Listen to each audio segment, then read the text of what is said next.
Hello Scorpio, Scorpio Rising and Scorpio Moon people. This is your weekly astrological and card horoscope for the week starting August 14th, 2017. And a quick reminder for all of you Scorpio people out there, remember that, if you want to get a session with me or you want to get a copy of the Tarot Home Study course, you've got to do it at my website, integrativemysticism.com. I had a few Scorpios before send me some messages about wanting a session, but they were not going to the website. It's not a perilous journey. You just got to either go to the links below or just type it in your search bar. And there's actually a self-schedule program, so people will be scheduling themselves while we're playing email tag, so it's better to just go and do that, okay? And again, if you want to do that, you can do that at my website, integrativemysticism.com. So what is going on with your astrology this week anyway? Well, it seems to be all about the planet Venus.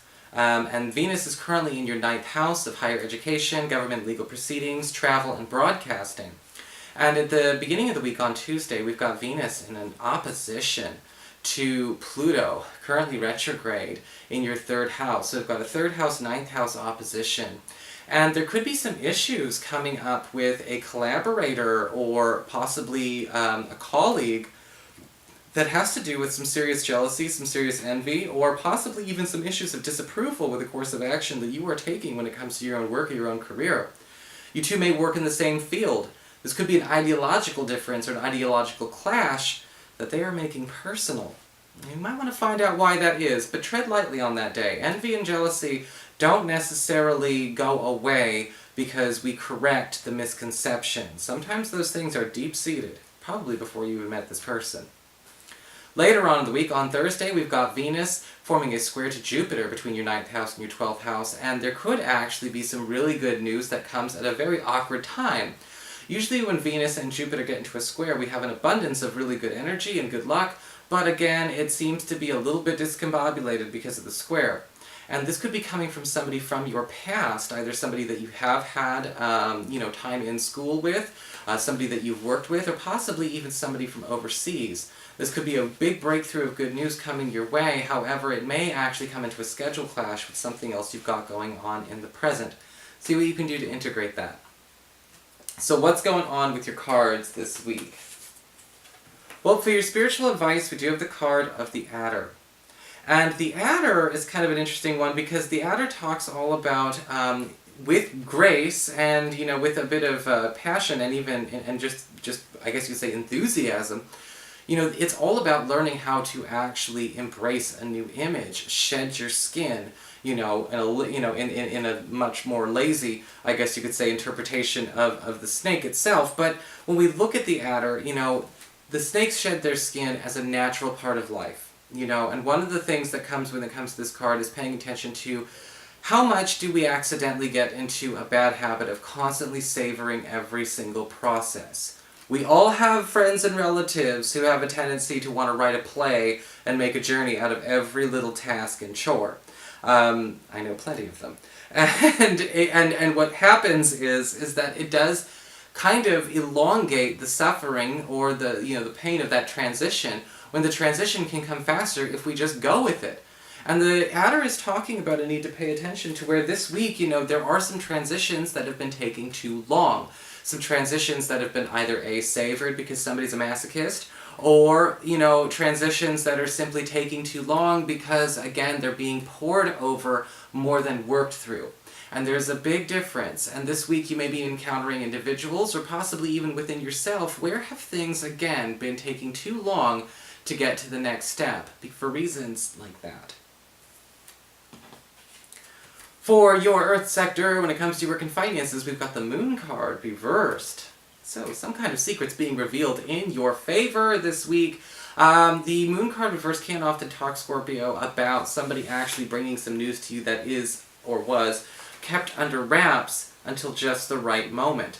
Whether it's a secret opening, a secret opportunity, or a secret assignment, this is meant to be something that you keep to yourself and take advantage of yourself. And this could be actually an opportunity for a lot of you to either rejoin the workforce or get into an ideal workforce or work situation, even if it seems untimely for the corporation or the organization that you work for. But it is something being handed to you as a gift, so treat it with respect.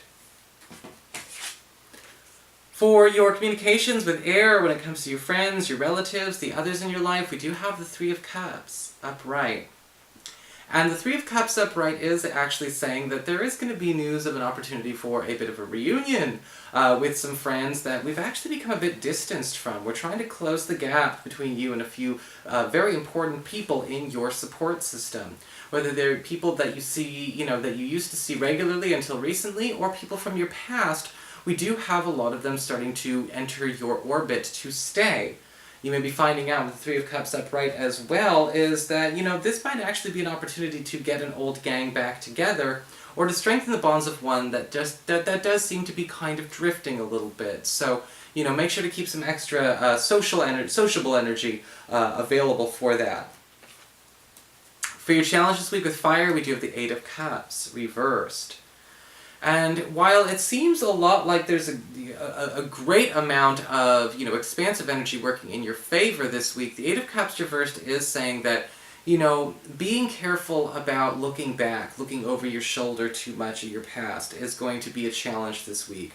Pouring it over and going back to places we have no business going back to, either because there's nothing left there for us, or because it really doesn't actually serve. Now, the Eight of Cups reverse can talk about that when it comes to maybe actually going down the rabbit hole with people you're reuniting with, or possibly, again, opening up old wounds or waking up sleeping dogs where they could have just slept for the rest of all eternity. This can happen when we start to get together with people from our past, of course, or possibly if we just choose to go down a road that takes us somewhere familiar. Even if we end up there, we don't have to stay there too long. For your emotions with water and your romantic life, we do have the Four of Cups upright. And the Four of Wands upright, excuse me.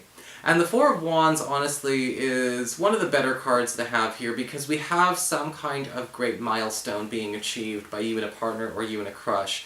Whether this is a milestone in terms of the establishment of trust, the deepening of the relationship, or possibly even a milestone in terms of a goal or some kind of big dream item that you and a partner have been, putting off for some time.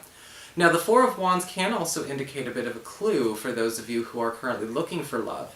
It's within a crowd, or actually an occasion, all itself. What do you got planned this week, or what occasions do you have access to that you maybe want to attend a little bit? You may actually meet somebody there as opposed to waiting for a setup. So that is your horoscope. I hope you enjoyed it. If you did, please like, share, and subscribe. You know I appreciate it. And of course, if you ever want to get a session, you can always follow the links below, or go to integrativemysticism.com.